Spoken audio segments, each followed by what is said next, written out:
Assalamualaikum warahmatullahi wabarakatuh. Teman-teman, kembali lagi di channel YouTube saya, Khairun Imam.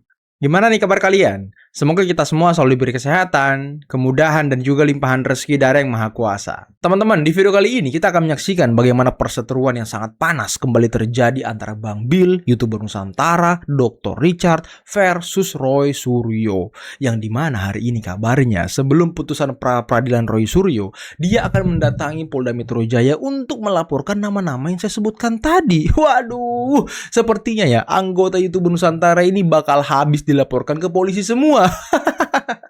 Tapi pertanyaannya, setakut itukah kalian dengan YouTuber Nusantara?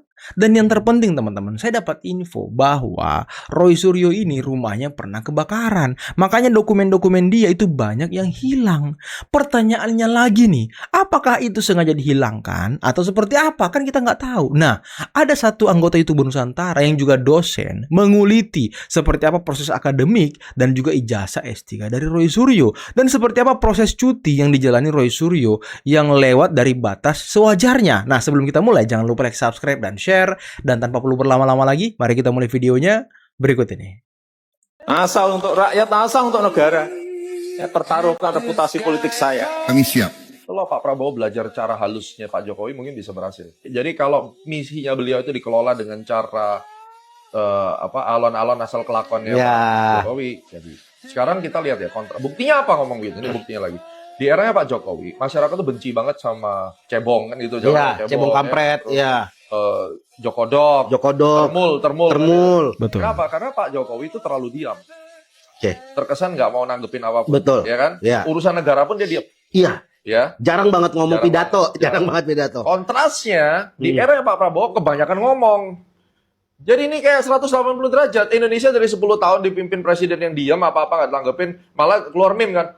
Kok tanya saya? Ya nggak tahu. nggak Kan? tahu. Disebut pelongo-pelongo kan. Iya. Tapi kan beliau mainnya senyap di bawah. Tapi ya kalau kita lihat ya, memang diam itu adalah senjata pamungkas dari Pak Jokowi. Coba kalian lihat isu yang menyasar Pak Jokowi selama 10 tahun, bahkan 2 tahun setelah beliau tidak menjabat lagi sebagai presiden, ya itu aja. Didaur ulang. Yang pertama isu PKI hilang, ya kan? Kedua isu benci Islam, anti Islam hilang. Kemudian apa lagi ya? Isu Bambang Tri yang pertama, ya kan? Tahun 2000 berapa tuh? Mungkin akhir-akhir periode pertama Pak Jokowi muncul Jokowi undercover. Ya itu hilang juga, orangnya di penjara. Ya jadi Pak Jokowi ini tidak membuka peluang bagi pembencinya untuk menyerang beliau.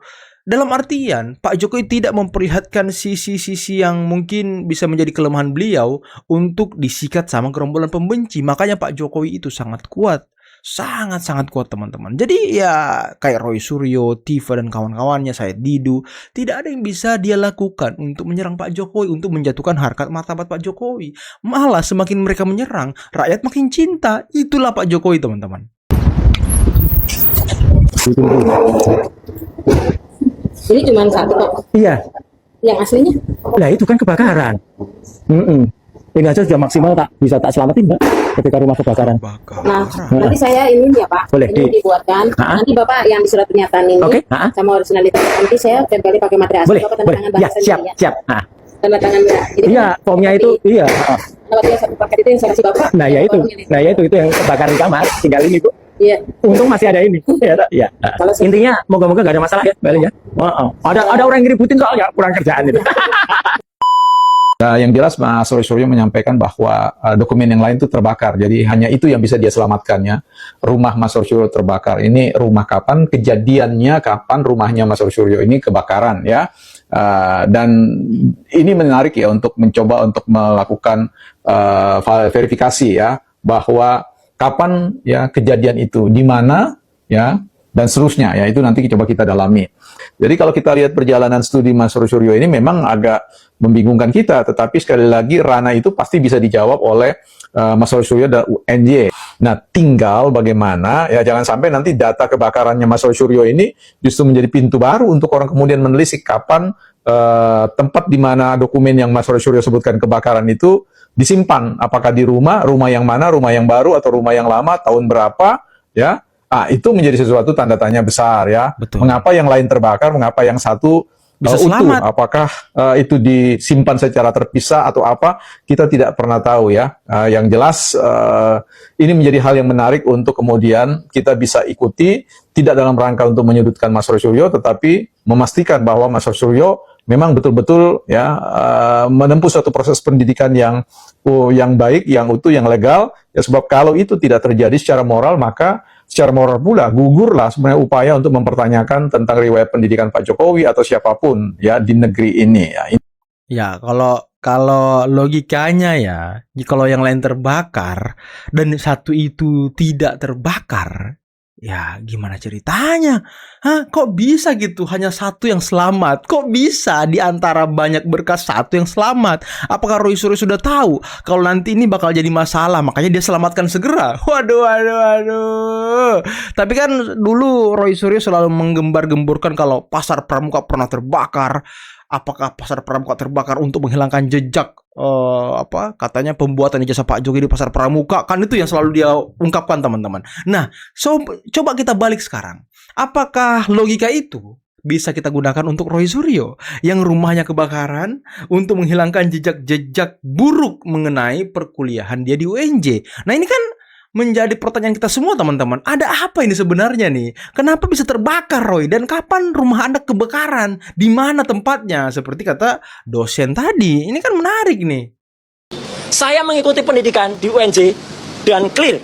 Ya, mulai dari masuk tahun 2016 memang saya masuk dan saya cuti dulu karena saya waktu itu, makanya saya pernah berkata kan, saya kemudian harus izin dari partai karena saya ingin menyelesaikan. Dan saya baru aktif lagi memang ketika tahun 2020 dan alhamdulillah 2024 saya selesai. Tetapi kemudian menimbulkan catatan yang menarik bahwa ya gap ya jeda antara masuk 2016 dan kemudian aktif kembali 2020 itu menyisakan tanda tanya besar tentang persoalan ya statusnya cuti pada bulan berapa ya, pada tahun berapa, karena akan dirujuk di refer pada konteks regulasi yang ada dalam peraturan rektor terkait dengan peraturan akademik yang menyangkut tentang persoalan berapa lama cuti itu bisa diberikan. Dua versi dari peraturan akademik yang dapat diakses itu, yang satu mengatakan sebelumnya adalah 4 semester ya, artinya 2 tahun ya, baik dilakukan secara berturutan atau terpisah. Tetapi kemudian di dalam revisi yang berikutnya itu ada pada catatan hanya ya boleh katakan 1 tahun jadi 2 semester saja. Wow, ini ijazah Roy Suryo Pernah masuk masih diteliti nih. UNJ memang benar punya aturan yang membuat ada misalnya ada seorang yang terkena pidana dan itu ini berkualitas. Tapi aturan di atasnya itu ada yang namanya kejahatan luar biasa itu apa? Termasuk misalnya kejahatan di bidang pendidikan, plagiarisme, kemudian pencurian data dan lain sebagainya, pemalsuan ijazah itu baru jadi orang yang masuk ijazah itu yang malah kena itu. Kenapa? Saya tidak. Jadi tidak bisa masuk kategori itu, dan artinya bukan juga yang dulu pernah masuk LP. Saya belum pernah masuk LP, lapas belum pernah gitu ya. Jadi baru rutan itu saya belum pernah masuk LP, Baru rutan ya kan. lapas belum pernah gitu ya. Jadi baru rutan, itu pun juga tidak bisa disebut kategori itu, dan bukti dan tidak pernah dieksekusi. Tidak pernah dieksekusi, cuman tadi kan Roy Suryo menyebutkan plagiarisme. Kalian mungkin sudah lihat Bang Joshua Sinambela, Bang Roni Teguh, dan juga Bang Bill sudah membongkar dugaan plagiarisme yang dilakukan Roy Suryo dalam disertasinya. Dan ini sudah banyak beredar, teman-teman, videonya. Dan kalau nggak salah hari ini Bang Bill akan mendatangi salah satu lembaga negara untuk mempertanyakan mengenai ataupun melaporkan dugaan plagiarisme yang dilakukan oleh Roy Suryo. Karena kalau itu terbukti plagiarisme, maka Roy Suryo kemungkinan besar bisa dicabut gelar doktornya. Waduh. Roy, apa kabar nih? Ini perseteruan mengenai jasa Roy Suryo ini makin panas, teman-teman. Makin panas. Jadi kita tunggu seperti apa kelanjutannya ya. Dan kita tunggu konferensi pers Roy Suryo hari ini. Siapa yang dilaporkan oleh Roy Suryo terkait dengan polemik ijazah S3 dari UNJ-nya, teman-teman. Sekali lagi, jangan Tifa memutarbalikkan logika. Ya, logikanya itu adalah serangannya Tifa. Tifa dan Roy ini pinter lihai sekali memutar-mutar balik fakta. Makanya masyarakat harus tajam memahami itu. Ya, Tifa dan Roy hati-hati. Tidak semua masyarakat bisa kamu kibulin, bisa kamu bodohin dengan argumentasi, dengan narasi-narasimu. Saya sebagai salah satu anggota masyarakat yang tetap mau mengkritisin kalian. Ketika kalian berargumentasi dengan cara yang bertanggung jawab, yang didukung oleh bukti yang benar dan sesuai dengan hukum, ya, yang meyakinkan, saya akan dukung. Tapi ketika kalian bernarasi dengan cara-cara yang kotor, ya, yang sifatnya hitam, yang sifatnya menyerang orang tanpa dasar, tanpa data yang bertanggung jawab, itu kalian telah melakukan kejahatan. Kejahatan yang luar Tadi biasa. saya lihat hampir nangis dia. Ada yang bilang ijazahnya, Hampir nangis. oh dia nggak punya ijazah. Wow, ribut dia, sakit hatinya. Baru itu sakit hatinya. Pak Jokowi setahun kau caci maki. Betul. Egy Sujana kau maki-maki. Hah? Nggak sakit hati orang. Jangan sakit hati kamu aja. Makanya kita nih cubit dulu diri kita. Kalau sakit jangan cubit orang. Di sini dengan adanya Prapit ketiga, kita melihat betapa dobroknya Roy Suryo. Berarti dia ketakutan. Kenapa? Dia tidak akan mampu membuktikan omongannya. Dia tidak mampu mempertanggungjawabkan statement-statementnya bahwa 99,9% Ijazah Pak Jokowi kenapa nggak palsu. 100% aja? Kalau kita pikir pusing juga kita nengok Roy Suryo ini ya. Pusing, Bu. 100% aja lah bilang. Pusing asli. Pakai 9,9. 1% untuk Tuhan jahat lu. Ya, tapi Roy Suryo selama ini kan waktu ijazah S3 jadi koyo-koyo, disentil-sentil oleh Bang Bill, dia selalu mengatakan jahat, fitnah, ya kan, kayak gitu ya kan. Jahat banget mereka. Iya, ngaca, ngaca. Emang kau nggak jahat sama Pak Jokowi selama ini, ha? Emang kau nggak jahat? Emang kau nggak selama ini nggak memfitnah Pak Jokowi? Aduh, Roy. Inilah ya kadang orang itu selalu menyerang orang lain tanpa bisa bercermin. Ya inilah contohnya teman-teman. Sulit memang berkawan, berinteraksi dengan orang-orang seperti ini. Sulit. Teman-teman, video ini bukan merupakan pembelaan saya kepada Mas Roy Suryo ya. Video ini adalah murni pendapat pribadi saya tentang ex pengacara Roy Suryo, yaitu Bang Ahmad Khozinuddin, yang diberitakan dipecat oleh Mas Roy, alias sudah nggak lagi berstatus pengacaranya Mas Roy Suryo. Kasihan kan. Jadi kita sama-sama tahu ya teman-teman bahwa Bang Khozinuddin ini kerap muncul di TV-TV nasional dan juga podcast YouTube ya sebagai pembela garis keras Mas Roy. Beliau bahkan kerap hadir ke acara publik untuk bernarasi yang fokusnya menyerang Pak Jokowi, bukan hanya sekedar dalam lingkup membela Mas Roy Suryo. Pada tanggal 22 Mei 2026 di sebuah acara TV nasional juga, Bang Khozinuddin menuding Pak Jokowi sering berbohong dan menyebut rakyat merasa dibohongi terkait berbagai janji, ya janji kampanye serta kondisi ekonomi. Wah, kalau dipikir-pikir tudingan ini sebetulnya nggak ada kaitannya ya dengan kapasitasnya dalam memberikan pembelaan hukum kepada Mas Roy Suryo. Lalu siapa Bang Khozinuddin?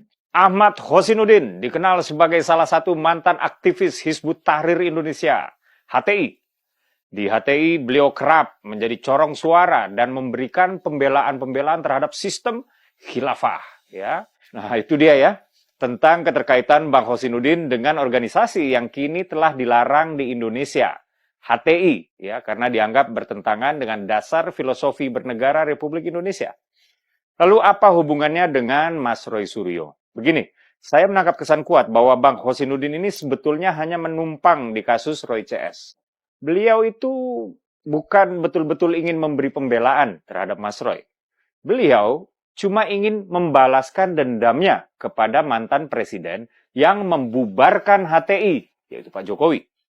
Artinya, Mas Roy dan Bang Khozinuddin tidak memiliki tujuan yang sama. Betul. Mereka hanya memiliki musuh yang sama. Nah, dalam perjalanannya ketika kesamaan musuh ini nggak bisa diterjemahkan menjadi cita-cita yang sama, sudah barang pasti kebencian mereka terhadap orang yang sama ini akan berbalik menjadi kebencian mereka satu sama lain. Dan itu Ya yang karena terjadi. mereka nggak punya tujuan yang sama, cuma kebencian yang sama, yaitu kepada Pak Jokowi. Dan memang kalau kita lihat ya, perjalanan karir dari Husainuddin ini di Hizbut Tahrir memang sangat-sangat kental teman-teman. Kalau nggak salah bermula dari dia bergabung di Gema Pembebasan. Ini organisasi sayap HTI, Hizbut Tahrir, yang bergerak di kampus-kampus. Dan dia kalau nggak salah UKM, unit kegiatan mahasiswa gitu. Pokoknya dia UKM. Ya mirip-mirip lah. Kalau kita lihat dari sisi organisasi, dia hampir sama dengan HMI, PMII. Jadi dia organisasi pergerakan teman-teman. Namanya Gema Pembebasan. Dan ini memang sudah sangat mengakar gitu. Dan kalau kita lihat sekarang memang walaupun sudah jarang muncul, sudah jarang aksi demonstrasi, tapi mereka tetap eksis teman-teman. Mereka tetap melakukan halaka-halaka, tetap melakukan kaderisasi dan lain sebagainya. Nah, disitulah karir Husainuddin dimulai. Kalau saya tidak salah teman-teman ya. Dan sekarang ketika dia lulus, dia bergabung ke LBH Pelita Umat, lembaga Bantuan Hukum Pelita Umat. Itu orang-orang HTI juga yang berhimpun di situ bersama dengan beberapa orang hukum lainnya yang juga pentolan Hizbut Tahrir. Nah, mereka tergabung di situ. Jadi itu sedikit atau sekilas dari perjalanan karir Husainuddin di Hizbut Tahrir sampai dia rajin menulis di Facebooknya, sampai dikatakan sastrawan, sampai dikatakan ahli hukum dan lain sebagainya. Itulah Husainuddin. Perintah dari Bapak Presiden itu sudah jelas ya Bapak Ibu ya, terkait swasembada pangan, masalah pupuk, masalah irigasi, masalah pengolahan pasca panen, masalah harga, itu semuanya sudah banyak mendapat hasil terutama di beras, Bu.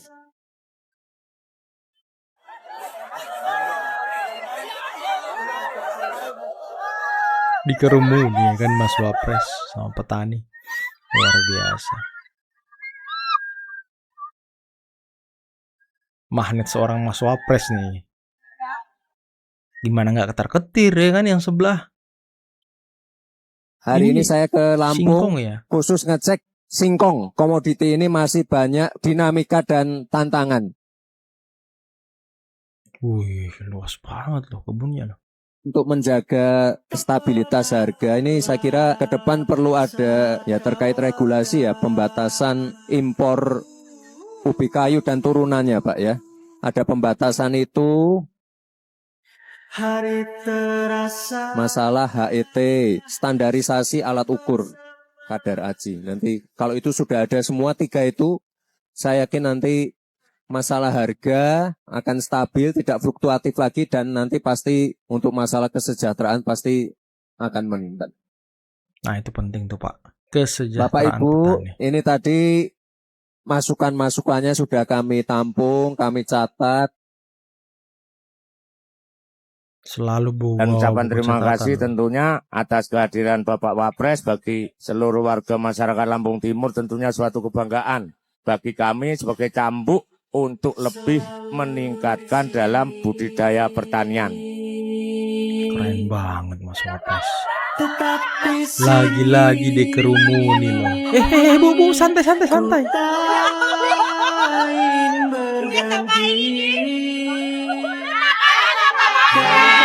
Waduh, keren banget ya. Itulah tadi teman-teman beberapa video yang bisa kita simak, yang bisa kita saksikan pada kesempatan kali ini. Dan sepertinya kunjungan kerja Mas Wapres ke Lampung Timur ini, saya kemarin dapat sebuah video di media sosial TokTok bahwa waktu kunjungan Pak Jokowi kan di bulan lalu, ada satu lokasi yang batal dikunjungi oleh Pak Jokowi karena mungkin saya nggak tahu ya, ada apa gitu. Tapi yang terpenting, kemarin ketika Mas Wapres datang ke Lampung, beliau mendatangi tempat yang batal dikunjungi Pak Jokowi. Waduh, ini keren banget ini. Ini saling mengisi satu sama lain, saling bahu-membahu untuk mengurai ataupun mengurangi kesedihan masyarakat yang sudah rindu dengan Pak Jokowi, ingin bertemu dengan beliau. Makanya Mas Wapres yang datang. Wah, keren banget teman-teman, keren banget. Saya suka banget sama Mas Wapres nih, keren banget. Dan Mas Wapres kalau kita lihat memang beliau sangat belajar dengan Pak Jokowi, beliau sangat belajar dengan Pak Prabowo. Terbukti beliau setiap kemana-mana bawa buku, bawa catatan, sama seperti yang dilakukan oleh Pak Prabowo. Dan mengenai Roy Suryo yang rumahnya kebakaran, lagi-lagi yang menjadi pertanyaan, kok bisa gitu? Kok bisa ada satu yang lolos? Kok bisa ada satu yang Anda selamatkan? Kenapa ini? Apakah sudah direncanakan atau seperti apa? Ini menjadi pertanyaan besar kita semua dan butuh klarifikasi.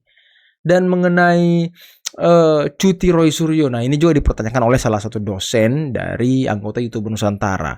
Katanya cuti hanya bisa 4 kali, 4 tahun, 4 tahun lagi 2 tahun, 4 semester, kemudian aturan baru bisa setahun, yang artinya 2 semester. Nah, Roy Suryo dari 2016 baru aktif lagi di 2020. Nah, ada gap berapa tahun tuh? 2016, 2020, 4 tahun teman-teman. 4 tahun loh. Nah, ini cutinya nih gimana ini? Berapa tahun dia cuti? Kapan dia cuti? Dan katanya dia wisuda 2024, kalau nggak salah ya, dia wisuda 2024.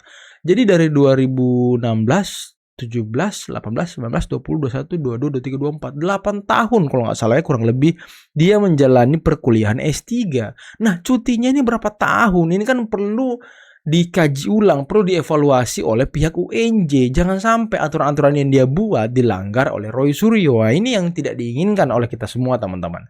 Dan hari ini kita doakan Bang Bill akan mendatangi salah satu lembaga negara untuk melaporkan dugaan plagiarisme yang dilakukan oleh Roy Suryo dalam disertasinya, yang juga dimana ada kejanggalan juga, bukan kejanggalan sih, cuma keanehan. Kenapa disertasi Roy Suryo itu diupload jam 3 subuh? Nah, ini gimana ini? Gimana jam 3 subuh loh? Oke teman-teman, mungkin cukup sekian dulu video kali ini. Jangan lupa like, subscribe, dan share videonya. Akhir kata, billahi taufiq wal hidayah. Assalamualaikum warahmatullahi wabarakatuh. Bye-bye.